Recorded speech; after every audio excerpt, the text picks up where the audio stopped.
And so the Parasol characters have finally received their resurrections. If you haven't already gone ahead and done it, do it right now, because each character, of course, does give 75 orbs. If you own all three of them, that's free at 225 orbs, of course, for the 8th anniversary. As always, though, we are here to have once more a look at the characters and see how good they are now, or better they are, with their newfound resurrections. So with that said, let's just jump straight into it. Alright, so first up we have Aizen. One thing I want to say, and I love that they brought it back with the most recent Parasol character, only for one of them, is that these Parasol characters are unique in the sense that they have their own unique flash depth. As you can see him, it looks very funny and weird at the same time. Never did I think I'd ever see Aizen twirling around, but here we are, and this happened, what, back in 2019 when these characters came out? Now in this case, this Aizen was kind of an interesting character in terms of the way they actually did design him.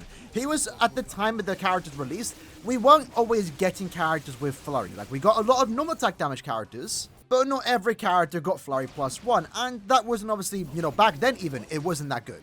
Nowadays, we are fortunate enough to have basically every Knight character come out with at least a good damage output. Nowadays, it's, are they lucky enough to have Guard Break, but even then, Guard Break is still more common than not. Noratora just being a weird example of our most recent Knight character without Guard Break. But this was a normal attack damage character with no flurry +1, but a really high bruiser value. And that is essentially no flurry, but 100% bruiser, so 100% more normal attack damage. So that meant that he was able to not always compete, but back at the time he came out, he was perfectly fine to be used. Guard Break wasn't a thing back then, and his damage output was still great despite actually lacking flurry. And we had a few characters like this, I think Aizen being the best example of it, where a character would release with no flurry, but still actually be good.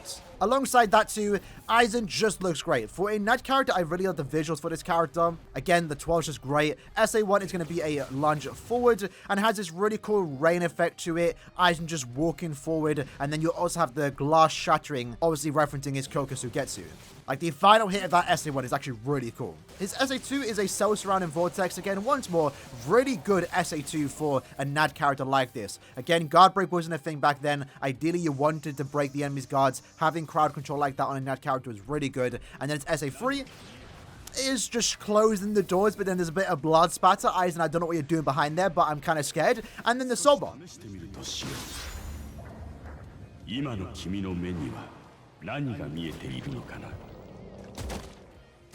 A really cool looking Soul Bomb, and you can actually inflict paralysis, so when you go into the boss, you can paralyze them and take them down with the Knight String. And it's only now just hit me that Aizen, as big of the character is, and he does have a lot of characters in this game, he's definitely not underrepresented, he doesn't have that many seasonals, and I would love to get more seasonals like this, especially because he doesn't have that many seasonals. Technically, he only has 2, that being this version, and of course also the White Day version.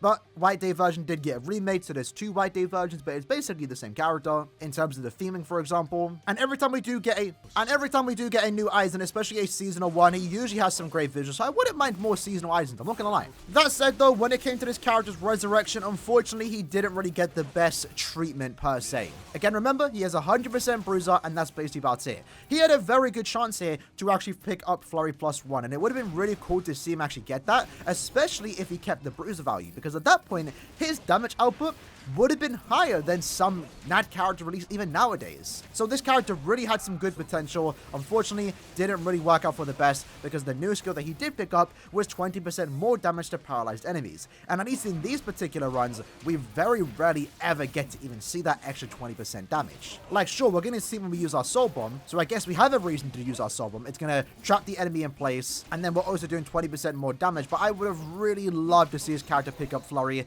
and even if they gave him Flurry +1 with no Guard Break, I feel like it would have been a decent balance, even though I don't think characters like this need to get balanced, because they're not like that amazing. But it is unfortunate the only skill that he did pick up was essentially that skill that's basically locked behind him actually inflicting the stat element.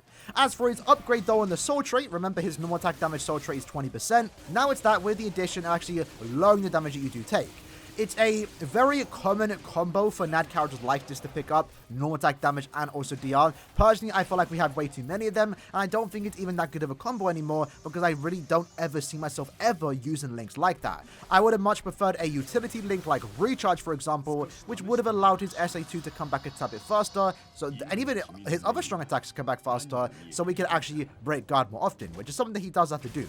Or at the same time, if they wanted to give him full stamina damage, more damage output would have been great, great. And at least when it comes to the link aspect, which is a big thing when it comes to resurrection characters, ideally the most common thing you use is the link when it comes to resurrection characters. If you had recharge and NAD or NAD and also full stamina, that would have been really good for future NAD characters that you are going to use. Unfortunately, normal attack damage and DR, in my opinion, isn't that good of a link. The DR isn't high enough for it to even be noticeable when you're altering, harder content like co-op content, for example. And when it comes to Brave Battle content where you actually use damage reduction links, you're much better off bringing a 60% DR and a 20% DR over 12% that this Aizen actually offers.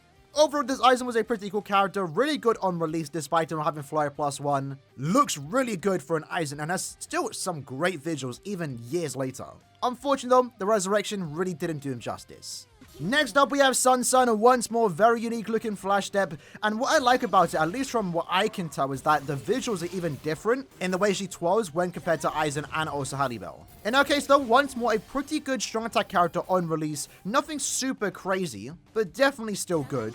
But she did have some hype around her because this was the first actual seasonal SUNSUN, and that brought a lot of hope that we would maybe get some other seasonal Tres Bestias, for example, which almost happened. Apache has received a seasonal.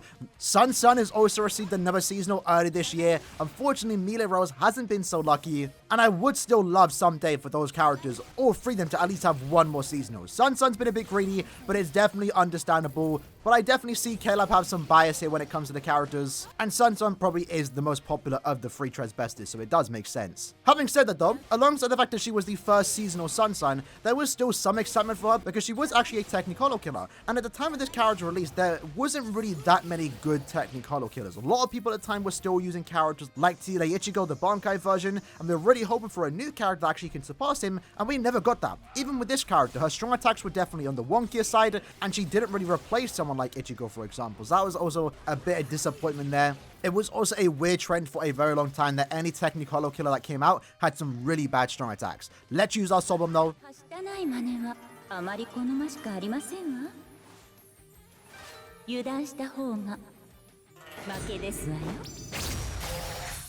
Pretty cool Sobom, I like it. And you can see in the gameplay, her strong attacks aren't really the greatest. The SA1 is going to be a little beam in front of her. It's actually pretty good. But the SA2, this was at the time where a lot of characters had this SA2. Stark recently just brought it back. It's not really that good of a strong attack too. You'll see here that sometimes it kills, sometimes it doesn't. Even back on release, this SA2 wasn't really the greatest. It was very inconsistent. But I guess their gameplay isn't really too bad. But when it came to her resurrection, she did luckily pick up one new skill, that being 20% Berserker, so she does 20% more damage. That's not too bad. Nothing super great, but definitely a better upgrade when compared to Aizen, for example, whose damage increase is tied behind inflicted Astasman.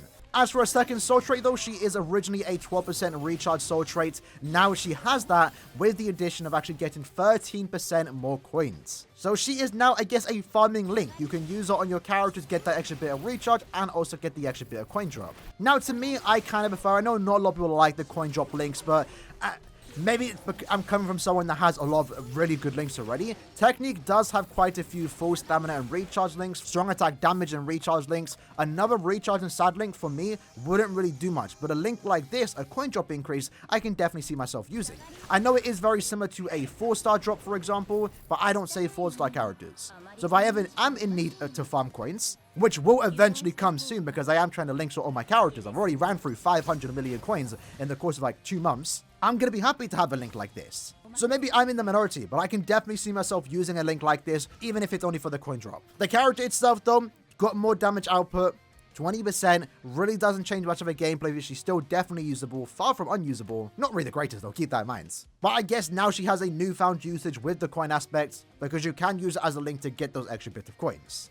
And the last character to look at is the Parasol version of HALIBEL. Once more, has the unique flash step. In her case, similar to Aizen, visuals are definitely on the strongest side, especially for when she came out. And HALIBEL does have a lot of seasonal characters. She's probably one of the more popular characters that get seasonals in this game. And I do think even, years later, this HALIBEL still stands out as one of the better looking HALIBELs. Like, the SA2 Vortex looks great. SA1 is a pushback attack, clearly referencing her shark design. And then her SA3 is a full screen with some really cool looking visuals. The character definitely has a lot of pushback to her kit, her SA1 of course being a pushback, same goes for her SA2 just being a crawling vortex. At the time of this character release though, that is perfectly serviceable. Even nowadays, like, it isn't like really that bad. If a new character got this kit, they would definitely be making up for it with the skills they have, but it definitely wouldn't be unusable. Now keep in mind, this HALIBEL is a heart holo killer, so I did, and probably many others used her for quite some time, because for a very long time we didn't really have that many good heart holo killers. I mean, the most recent Bruno was pretty much the best heart holo killer that we have had in years, but at the same time he's one of the few heart holo killers that we've had in years. It's one of those killer attribute combinations that really didn't get much love until basically last month with the PARASOL version of Bruno. So she definitely had a lot of usage for that aspect because there wasn't really much competition in the niche that she did have.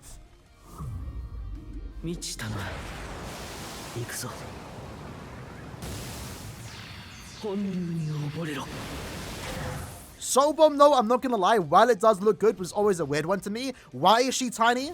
I didn't read the story for this particular event, so I actually wouldn't know, but it was always weird to me seeing HALIBEL as a little tiny fairy, potentially? I have no idea what the idea was. Unless those water drops were massive, and maybe she wasn't tiny? I don't know, but yeah, definitely a weird Soul Bomb, at least to me.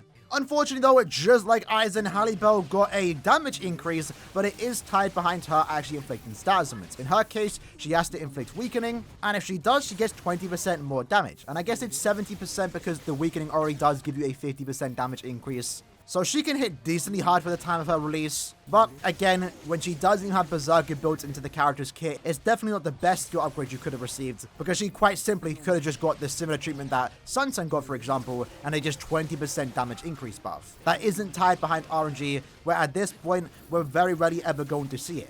Usually we're going to kill before we can even weaken, but I guess she does have a lot of pushback attacks, and that Vortex will allow you to do a tad bit more damage if you do apply the weakening. But definitely not the best skills that she could have picked up. As for the soul trait, keep in mind she was originally a 12% strong attack recharge soul trait. She actually picked up weaken duration minus 55%. Now to many people that might not be that good, but to me I can definitely see myself using it. Especially with the way the hit game's been going, a lot of farming characters, which granted might change sometime soon, they come out with only one stat immunity, and since you're basically required to use them in IT even sometimes when they don't have killer, the pause on the floor, the stat elements do occasionally change, and sometimes there will be weakening pause on the floor. Even in Guild content, for example, not every character is immune to a stat element. And when it came to the heart attribute, recharge links at the very least, there was no already existing recharge and weaken duration soul trait combo that you could use on your heart characters. So for me, it's definitely a very niche link, I will say, but it's definitely not unusable. I would actually much rather a link like that than more recharge and strong attack damage, because again, once more, I have plenty of those. When it comes to recharge and weakening, I don't have any of those. So if a situation ever does come where I need to get that recharge and I need to make it so that character I am using needs to be immune to weakening, because maybe because they aren't already immune to it, having this link will actually be good. And again, I've used plenty of links like this, can definitely see this usage, even if the usage will be very limited. It's still definitely a link you will be happy to have if the situation ever does come where you need to use it. With that said though, that was a quick look at the resurrections for the month of June. Best described as an all batch because none of these characters really got any super amazing upgrades. I mean, HALIBEL and SUNSUN, I'm perfectly fine with the way their resurrection turned out. I didn't really have much hope for them, but Aizen definitely could have been a really solid character had he just picked up Flurry +1. Unfortunately, it didn't go down that route. If you have them, it's mainly going to be UBs. And the links, in my opinion, definitely still can be usable. While I don't really like the idea of non-attack damage and also DR, it's still definitely far from unusable. SUNSUN is now a coins link, so if you've ever farmed coins, that's going to be good. Again, I'm getting kind of low. And HALIBEL is a link that you might use when the situation ever does arise. Definitely one of the weaker batches we have received in quite some time. And it's kind of unfortunate because these characters do have some really cool designs. With that said, let me know what you'd like to think about these characters in the comments below. And I'll see you guys next time. Take care and peace.